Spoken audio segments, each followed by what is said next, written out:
Hi there, this is Michael Bovee with ConsumerRecoveryNetwork.com. Thanks for tuning in to our YouTube channel, DebtBytes.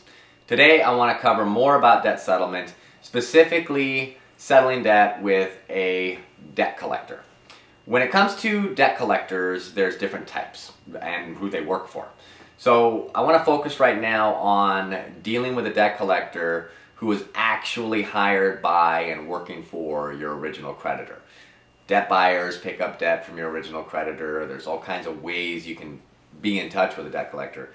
But let's assume for a moment you weren't paying your bill for the last 8 months to your credit card company, and they've assigned it to XYZ debt collection company.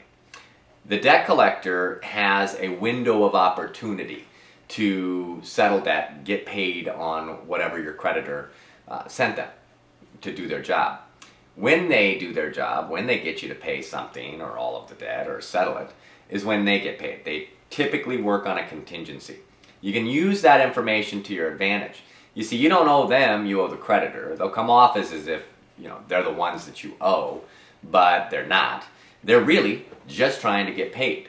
So when you're dealing with a debt collector, you saved up, let's say, 40% of your debt, 35%. Most debt collectors have a script. And I'm not talking about a phone script to try and push your buttons and get you emotionally frothed up so that you'll pay them. I'm talking about a script of what they can accept as settlement or payment as dictated by their boss, the credit card bank you weren't paying. So they can only go so low in a settlement. If you know what that is, then you can start to target that, save up for it, know that you're only going to try and negotiate with a debt collector hired by your creditor when you have close to that amount. You can fund a settlement with a debt collector in one lump sum. Similar to how you can fund debt settlements with your original creditor, you can stretch them out over payments. Your original creditor before charge-off, we talked about in our last video, you can't stretch those payments on a settlement out longer than 94 days, or let's just call it 3 months.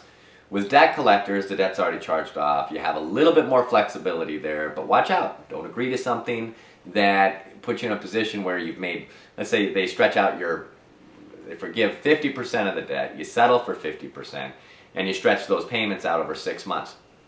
If you fund the first 3 months worth of payments, suddenly something comes up and you can't get that money to them, you lose out on the deal, and you basically wasted that 3 months worth of money because now you're back to negotiating the full balance minus whatever you paid for those 3 months. So don't commit to something unless you know you're going to follow through, and sometimes that means waiting until you've got all the money in place to fund the settlement is wiser. But here's some timing factors dealing with debt collectors. Typically, when they get assignment collection accounts from your creditor, they get them in a 60 or a 90-day contract. So when they haven't got you to pay anything, they're not getting paid. When you come to the end of that assignment contract, and they know they're going to have to give it back to your original creditor, they start to loosen up a little bit.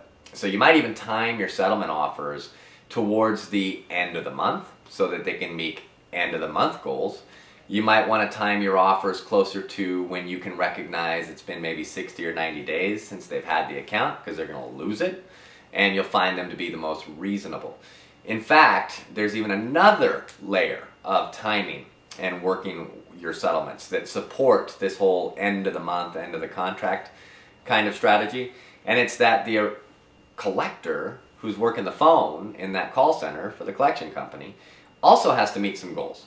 They have to collect a certain amount of debt. They have to get paid or get their company paid a certain amount of debt to realize their own bonus goals for the month so they can earn more, and maybe even to keep their job, because if they're not a good collector, they're not going to stay in that chair very long. They'd rather have somebody else in there new, getting trained, somebody who has the potential to get a lot more money from people that owe.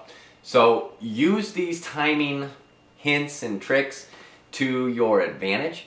Know that we provide a lot of support through many different mediums. We're not just about producing these videos and helping you understand just the basics. Right below, you can participate with us in the comments. We monitor all of our YouTube videos, and we can answer your questions right here on this page. Subscribe to our YouTube channel so you get updates of new videos that we produce, and you might find some great tips and tricks in future releases. And then also you can see behind me is our website. In the upper right corner, there's Ask CRN. Click that, ask a question. You'll get detailed answers from somebody like me, somebody who works with consumers and debt collectors on a daily basis. We can help you navigate that whole collection and debt settlement process. So again, Michael Bovee for ConsumerRecoveryNetwork.com. I hope you found some of this information useful, and I'll see you on the next video. Thank you for watching.